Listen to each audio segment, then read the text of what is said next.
It is now my pleasure to bring in a founding member of Blue Oyster Cult, a man who both co-wrote and played on this track and many, many, many more. He's been in countless incredible bands, including right now in the Dictators, which is I love with my good friend Keith Roth. The legendary Albert Bouchard. How are you, sir? I am excellent. Thank you. Thank you. Thank you so much for doing this. So Blue Oyster Cult had so many songs. We've already done one song on this podcast, and we'll probably do many more because they're one of the most influential bands in metal history. Ask any single metal band, they will tell you, all the way up to Metallica, who also did an amazing cover. But today we're talking about probably my favorite Blue Oyster Cult record, Fire of Unknown Origin. Came out in 1981. And I was working at the record store at that point, and it was one of the few heavier records that my boss would allow me to play all the time. So I got to play that over and over and over again. And this song in particular, I mean, it's so hard to pick a song off of this record because they're all so good. But this one's the title track and the first track on the record, Fire of Unknown Origin. What do you remember about the writing process and recording this song? Okay, so I got the lyric out of a I think it might have been Cream magazine or something. It was something that Patti Smith had put some poetry up there, and I was intrigued by the imagery and the kind of metaphorical quality of the lyric. So I wrote the song originally for Agents of Fortune, and I went through a whole amazing writing spurt where I wrote about 20 songs, and that was one of them. And a bunch of them were Patti Smith songs. I think I wrote Soul Jive. I don't know. Revenge of Vera Gemini. That was the first Patti Smith song that I ever wrote. Oh, wow. But when I played it for Bogdarma, he said, Al, no, it's not good enough. Come on, these lyrics are better than that. And I'm like, if you say so, I'm going to work on it. So I did. It took me a couple years to actually get that to where I was not ashamed. Well, that was one of the things too that always struck me about Blue Oyster Cult, where the lyrics were always really interesting, and it was difficult to get the lyrics back in the day. I was one of those guys that paid whatever it was, $5 to have like typewritten lyrics sent to me for all the early Blue Oyster Cult records, and yeah, on this record as well, the lyrics are just so interesting. They're not the standard metal lyrics, but they fit perfectly right in that world of hard rock and metal. Yeah. Well, so the original version, I don't know if you've heard it, it came out on an extended release. And that was more like a ballad. It had me singing, doing my thing, and, Eric tried to sing it, but it just wasn't for him. So when it came time for the second Martin Birch record, because the first one, Cultosaurus, was it was a fantastic experience, working with a guy like that. I'd never worked with a producer that was so he was, the heaviness of those two records had a lot to do with what he did with the band, like helping us with our arrangements, but most importantly, showing us how to use the gear to get a heavier sound. Before that, we were always jealous of Aerosmith because they just sounded so much heavier than us, and live they weren't. Live they were like not nearly that good. They were not even close to our level, but on the record they were superior. So Cultosaurus, one of the things was that I convinced the guys it was not an easy lift to get them to stop chasing the hit. Yeah, because I felt like that was ruining us. It was ruining our product. Because Reaper was not. We weren't trying to have a hit. that was just one of the songs that Don wrote, and I was like, wow, that's great. That's a, you know, and some people were like, oh, it's a little soft. I'm like, no, no, no, no, it's great. It's Don't Fear the Reaper. How soft can that be? Right. Again, the lyrics. Yeah, yeah. So and we did it, and then it was a hit, and then it was, and which was nice because we got the headline. We were always the opening act, but you know, uh, but I didn't realize it was going to be such a big difference in money. It Right. must have been naive, but it seemed like all of a sudden there was a ton of money. So then after that, it was like trying to get to capture that the lightning in the bottle thing. But so when it came time for the second Martin Birch record, I felt like, well, that song, it didn't come out on Agents. Number one, because Eric felt bad that I was singing so many songs. So, and he was supposed to be the lead singer, and but Donald sang a bunch, and Alan sang, and Yeah, everybody did. Everybody sang. So Eric only had a couple songs on that record, and so he went from Secret Treaties, where he sang everything except for I think one or two songs that I sang, but to not being a minor singer on the record. And so they decided to cut that song because Eric couldn't sing it, and he didn't want me to sing too much, and I didn't care really. I as far, I just wanted to make the best record, So when it came time for this other one, I'm going through all my stuff, and I wrote a bunch of stuff for the Fire of Unknown Origin record, but I thought I didn't write it right. I need to change this for Eric to sing, because he's more clipped. He's higher. He's got a higher voice than me, and it's got to be more. It's got to be harder. It had to be a harder kind of and I thought that the lyric would still work with that kind of vocal. So I actually, I had the Oberheim sequencer at home. So I had that little, and I was like, okay, that'll work. It'll give it some other kind of sound. And I think that's how I started it. And, but I was really, the main motivation was to write it in a way that Eric could really deliver on that song. And and just a side note, Eric's vocal in general on Fire of Unknown Origin were some of the best vocals he's ever done in his life. Veterans of the Psychic Wars. Yep. Joan Crawford, fantastic. Yeah, I almost picked Joan Crawford, but I had to pick this one instead. Like I said, the record is so incredible. There isn't a bad song on that whole record for sure. Yeah. So Eric did it. Oh, Heavy Metal. How about that one? Yeah. That's an amazing. I mean, he just whipped that off. It was like I had written this comedy song. It was called Ear Damage, and it was all about feedback, and it was just the silliest thing, and and Martin Birch loved it. I mean, we just recorded it as a goof. Did you record that because they wanted it for the movie, or you just recorded it to record something? Yeah. Well, no, that wasn't even going to be on the record. We did it. Joe wasn't even there. Joe wasn't in the studio, so Eric played bass. I think it was just me, Eric, and Don. The three of us recorded the track, and Martin Birch loved the track. So Sandy said, well, we want to write something for a movie. I'll write this heavy metal. It'll be about a black hole. Perfect. Can't be heavier than that. Right. That's the heaviest.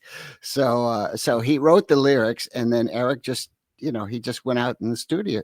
Eric and Sandy and I went into the office at the studio, and we just kind of moved words around, and you tried to make it rhyme a little bit better. You know, Sandy had just written a stream of consciousness about this thing, and so Eric and I kind of massaged the words, and Sandy too, and then he just went out in the studio and bam, sang it just like that, and I was like, wow. Okay, he might have been thinking what he was going to do while we were writing the lyrics, but it was right there. It was so immediate. Wow. It was like as soon as we got the thing in shape, he went out and just did the vocal. Amazing. So you talk about Martin Birch, who's my Yeah. favorite producer of all time. He's produced Yeah. probably half of my top 20 records ever, if not more than that. How did you come to get him to produce you guys? Because he did the 2 records, the one previous to this that you mentioned, Cultosaurus Erectus, which is also amazing, and this one. I wish I could tell you how. I believe it was Sandy. Sandy got Martin Birch, you know, because you know, I remember we were going to get Keith Olsen to produce us, and we ended up, and he backed out because he was doing the Fleetwood Mac stuff. So we ended up getting Tom Werman, which was okay, you know. I mean, it was, but really, I felt like Tom Werman was not as good a producer as Sandy was. I think, you know, I mean, technically, yes, you know, but Sandy had a little something extra, you know. He was, you know, an unusual style, and I think that was kind of part of the, you know, our, I don't know, words are failing me right now, but part of all good. Our mystique, you know. Your mystique. I was going to say probably mystique is a good one. Yeah. So what was it like working with Martin? Because, you know, I mean, such a legendary guy, somebody I never got to meet, which is a real bummer, but I love hearing people talk about working with him because they're so amazing. He was, you know, Martin was a very soulful man. He was sensitive, and you know, I think, you know, coming and doing the record with us, he was kind of lonely, actually. You know, when we did Cultosaurus Erectus, Donald and Eric were very involved in the production process. I think Donald was there most of the time, and Eric was coming in. And then when it came time to do the next record, both Donald and Eric were like, "We can't spend this much time on the record, you know, we just don't have time." And Martin was like, "Well, if that's the case, I don't want to do it." And so I said, "Listen, I just broke up with my wife. I can be there." He said, "Can you be there every day?" I said, "Yeah, I can be there every day." So for those 2 or 3 months that we worked on that record, I was there in the studio with Martin every day. As a matter of fact, he had a hotel room about a couple miles away from the studio, but because I was far, my house was like, I don't know, an hour away. So I just stayed there. I slept in the drum booth. You know, on the mats, you know, the packing mats. That's dedication. Yeah. So I was there every minute of that record, and I remember in the middle of the whole thing, he got a call from Stevie Nicks, and Oh, wow. yeah, apparently they were item for a while, and she was upset about something, and he was on the phone with her for like a couple of hours, you know, from California, you know, and so, and I think, yeah, we were working on Burnin for You at the time. And Another classic. Yeah. And when he finished, Donald sang the lead vocal, and we all knew what was happening because he was telling us about, you know, Stevie and him and all of that stuff. So, I mean, not Stevie, Christine McVie. Oh, okay. I was going to say. Sorry. Yeah, that didn't make any sense. Yeah. Close though. Yeah. Okay. I got my facts a little mixed up. No, it makes more sense since they're both British. So. Yeah, exactly. And he knew her from the the Fleetwood Mac days. So So that was right around the time that Martin had produced the first, his first Iron Maiden record, which is the second Iron Maiden record, Killers. Do you remember if that was before or after he did this album? It's right around the same time. it was after. Yeah, It that's was what I after. thought. It's because he could not stick around for, as soon as it was done, he was on a plane. Gotcha. So he must have Yeah. done that record right after. It's And, a big difference. and he was supposed to leave earlier, but because things weren't quite right, and he had to have it right. So we pulled a bunch of all-nighters towards the end there. We were really not sleeping at all. Well, the glamorous part of making a record, right? Yeah. So this was, so those two records were in 1980, 81, basically. And that was an interesting time where we're kind of getting out of the disco era. And a lot of those 70s rock and metal bands started to get a little heavier or do something a little bit different. Was that a move that you guys thought, okay, we want to be heavier now because of the trends that's happening in music, or was it just a natural progression? Jeez, I can't ever remember consciously thinking that we wanted to be heavier. It's just naturally kind of happened. Yeah. It's just, that we kind of were just trying to get the best sound and the best songs, so I think that's the way most art is. It just kind of happens. And I think that time period, because you had, after that came the new wave of British heavy metal, and then all the LA scene, and metal kind of became really big, in a large part, not just my opinion, but most people in our world's opinion, because of Blue Oyster Cult. Yeah, well, we could not be pigeonholed like that. It was like, you look at the first Martin Birch record, we had Monsters on there, which had like a jazz break in the middle. Well, that was always unique, though, about Blue Oyster Cult, because it was so wide ranging. You'd have different types of music on there. Kind of, Thin Lizzy was a little bit the same way as well, where you had different stuff going on there.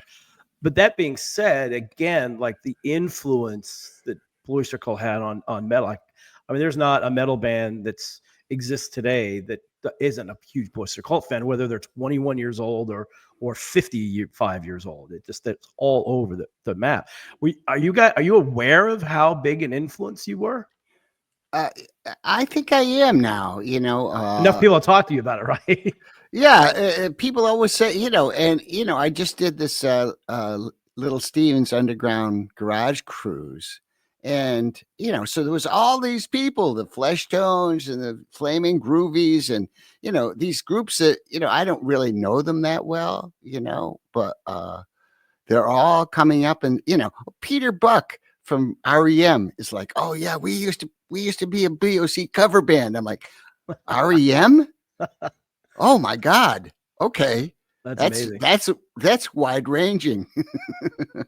Absolutely. And that was the beauty of what you guys did, which I think probably didn't help you because you weren't specifically in like a scene. You were obviously in the rock scene. And I remember you guys would tour every year. It was, you guys and REO or Pat Travers or, seems like all these kind of Sticks, all those bands would tour every year. And I would happily go to all those shows, and it was a lot of fun. And obviously the two big hits. And I kind of love what you said about, okay, we're trying to chase, you mentioned that they're trying to chase the hits, and let's just make a good record, which those two records are absolute classics, partly probably because you were making it to make real music and not chasing a hit single, even though you had a huge hit single on this record. Yeah. Well, I mean, so Don actually wrote Burnin for You for Cultosaurus, and he brought it in. Actually, I got the lyric from Meltzer, and I wrote a version, and I didn't like it. I said, you know what? I'm just wasting this song. I couldn't get, I knew the story behind why he wrote that lyric, but for some reason I was making it needed to be more glorious, and I could not figure out how to do it. And so Don came in So I gave the lyric to Donald. He came in the next day and he said, I got an idea for this thing. And he played it. And I'm like, no, that's why I didn't like what I was doing, because it's not glorious enough. He's like, oh, okay. He goes, goes home, the next year he brings the track back, and of course he's got that amazing and I'm like, oh yeah, this is it. This is what it needed. And he goes, it's the same song. I said, okay, well, you got the same song, but your arrangement has glorified it. It made more sense. This record always felt to me like it's a concept record, but it really isn't, though, is it? Yes, it is. It's That's what I thought.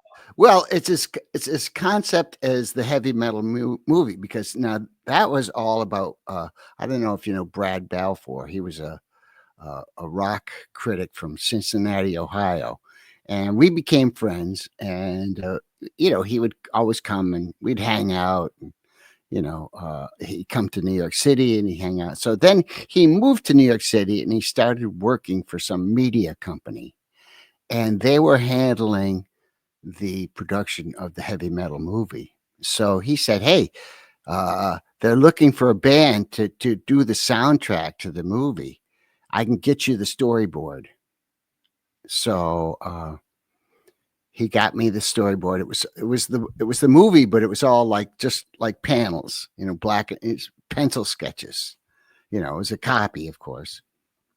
And so we were rehearsing at Bob C's warehouse in Queens, and it was a big space, so we put the storyboard sort of in order. I think they changed some of the order in the final thing, but we put it in what we thought was the order all around the room. And so that each song, we try and make it fit that particular scene. Don't Turn Your Back was the taxi cab scene. Okay. Interesting. So in the movie, and of course, Tarna was the main scene with the bird. Yep. So but they only ended it. Yeah, that's a great song too. I mean, like I said, every song on this record is so good, but they only used the one song though, the heavy metal song. Obviously. They wanted Burnin' for You, and we said, no, you can take them all, or you don't take, we'll just give you one. Gotcha. That makes sense. So yeah, it stands alone. Again, it's this incredible album that, to this day, I listened to it the other day. It still sounds so good. And now the awesome thing is with the lyrics now on either Spotify or Apple Music, you follow along with the lyrics, because there were a couple of things I wasn't quite sure what they were. Oh, that's what he was saying. So, because that never came. I don't think there's ever a version that came with lyrics for that. Yeah. Okay. So thank you to Spotify and Apple Music for clearing things up. I do have to ask one question about Burnin' for You. So did you have any lyrics left on the version that ended up on the record? Or is that all just not? No, I believe that it was exactly the same as the first version. And the first version, there was some extra words in the poem. But gotcha, I just always love that Time to Play B-sides verse. That was just so classic. Oh, yeah. I mean, there's so many great things. Yeah. I thought you were talking about oh no, Burnin' for You, sorry. Yeah, Burnin' for You. Yeah. So that the Burnin' for You, I believe there was not, Meltzer was very succinct in his lyrics, and you could almost always use the whole entire thing without any changes, and that was no exception. Yeah, that makes sense. But again, like I said, the lyrics, going back to, I mean, we talked already about astrology on here. We had one of the current Blue Oyster Cult guys on there, Richie, who's a good friend of mine. And there are some lyrics in that song that always blow my mind. It's just, they're so incredibly classic and different that was so incredible. So thank you for all that. Yeah. So tell us what you've got going on recently, because you've got a whole bunch of stuff happening. Yeah. Well, well, I've been playing with the Dictators, and so we put out that other record last year. And our plan, I don't think we're going to make it, but we recorded 4 songs for a new record already, Oh, cool. and 3 of them are almost finished. They just need one song. Really, I can't.